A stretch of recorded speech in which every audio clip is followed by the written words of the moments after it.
کہ شاید کچھ ٹیسٹ کروانے کی ضرورت ہے یا دوبارہ ڈاکٹر سے رجوع کرنا چاہیے. اور اسی طرح اداس ہونے کا جذبہ ہمیں یہ احساس دلاتا ہے کہ وہ جو اپنے بہت سے پیارے ہیں ان سے رابطہ کرنا ہے، ان سے سپورٹ لینی ہے. اور سب سے اہم بات یہ کہ ان جذبات کے اتار چڑھاؤ میں اللہ کا ذکر، نمازوں پہ توجہ اور دعاؤں کا اہتمام کرنا بہت ضروری ہے. کیونکہ بہت سی ایسی کیفیات کو وہ جو ایک انسان محسوس کرتا ہے شاید کوئی اور سمجھ بھی نہ پائے، لیکن وہ رب جس کے اختیار میں سب کچھ ہے وہی مرہم رکھنے پہ قادر ہے. آپ کو پتا ہے کہ ہمارے جذبات کی ایک زبان ہوتی ہے. اگر ہم ان کو کسی کے سامنے نہ بھی بولیں لیکن ہماری باڈی لینگویج کے ذریعے، نان وربل کمیونیکیشن کے ذریعے وہ پہنچ ہی جاتی ہے. جہاں ہم نے اپنے جذبات کو ایک صحیح راستہ دینا ہے، ایک ڈائریکشن دینی ہے، وہاں پر ہم نے نیگیٹو فیڈ بیک لوپ سے بھی بچانا ہے. یعنی کینسر کے مریض کو اس بات کا خاص اہتمام کرنا ہے کہ اس کے جذبات کا ان پروڈکٹیو سائیکل نہ شروع ہو جائے. اور یہ کیسے ہوتا ہے؟ کینسر کی بیماری میں انسان کے اندر ایک پرائمری ایموشن آتا ہے، یعنی اس کو ڈر ہے، پریشانی ہے، غصہ ہے، انزائٹی ہے، کیونکہ کبھی ڈاکٹر کے پاس جانا ہے، کبھی کوئی علاج کروانا ہے، کبھی ٹیسٹ کروانے ہیں. لیکن پرائمری ایموشن صرف 90 سیکنڈ تک لاسٹ کرتا ہے. یعنی 1 منٹ سے تھوڑا زیادہ ٹائم جب ہو جائے گا تو اس میں اگر ہم نے کوئی ری ایکشن نہ دیا، ہم نے کوئی گمان نہ کیا، کسی سچویشن کے بارے میں کوئی ججمنٹ نہ دی، تو یہ پرائمری ایموشن اللہ کی مدد سے سیٹل ہو جائے گا.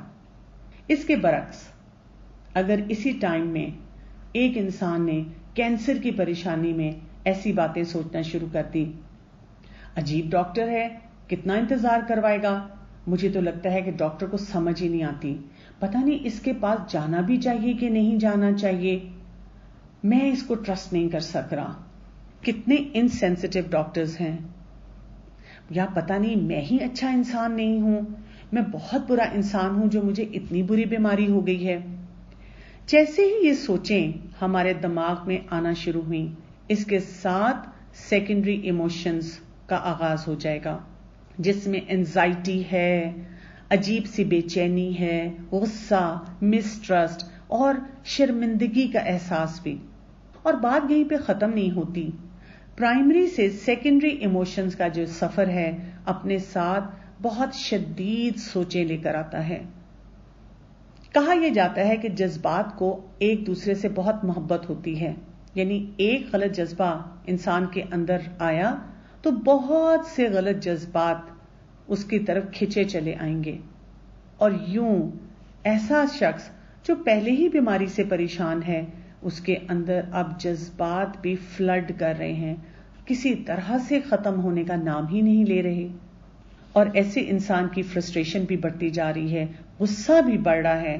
اور یاد رکھیے گا جب انسان اس طرح کے منفی جذبات کے نغے میں آ جائے تو وہاں سے شیطان کے لیے بھی راستے کھلنا شروع ہو جاتے ہیں کہ وہ انسان کو شکایتی رویے کی طرف لے جائے، ناشکری کی طرف لے جائے اور اللہ سے دوری کی بھی دعوت دے. تو اپنے جذبات کو انسان کیسے ریگولیٹ کرے؟ سب سے بڑی بات یہ ہے کہ انسان کو اپنے تمام فیلنگز کا احساس ہونا چاہیے، اس کے بارے میں اویئر ہونا چاہیے. ان جذبات کو اوائڈ نہیں کرنا بلکہ ان کو نام دینا ہے. کیونکہ جب انسان کو یہ پتا چلتا ہے کہ کون سا جذبہ محسوس ہو رہا ہے تو پھر ہی انسان اس کا سدباب کر سکتا ہے. یوں جب اپنے جذبات کو لیبل کر دیا جائے، ان کو نام دے دیا جائے، پھر انسان کو بہت الرٹ ہونا ہے کہ اب میں نے کوئی گمان نہیں کرنا، کوئی ججمنٹ نہیں پاس کرنی، بلکہ میں نے فیکٹس کو دیکھنا ہے، حقائق کے اوپر بات کرنی ہے. اور کینسر کا مریض اگر اپنے ان جذبات کو پہچانتے ہوئے اپنے اندر ٹھہراؤ پیدا کر لے تو اب اس کو اپنے اندر ایک اعتدال بھی محسوس ہوتا ہے. اس کے اندر اب صحیح سوچیں آنا شروع ہو جاتی ہیں. ڈاکٹر نے ہو سکتا ہے مجھے کال کیا ہو لیکن مجھے پتا نہ چلا ہو، یا ڈاکٹر بھول گیا ہو، یا میرے سے بھی زیادہ کوئی بیمار مریض ہو جس پہ ڈاکٹر کی توجہ ہو اور وہ پہلے اس کو اٹینڈ کر رہا ہو؟ کیا یہ تو نہیں ہے کہ ڈاکٹر نے مجھے تمام بیماری اچھی طرح سے سمجھائی ہے، لیکن میں کیونکہ اندرونی طور پہ بہت پریشان تھا، اس لیے میں صحیح طرح سے بات کو سمجھ نہیں پایا؟ میں برا انسان نہیں ہوں، میں اللہ کے فیصلوں پہ راضی ہوں، بس ذرا سا ان جذبات کو سمجھنے اور سیٹل کرنے میں وقت درکار ہے۔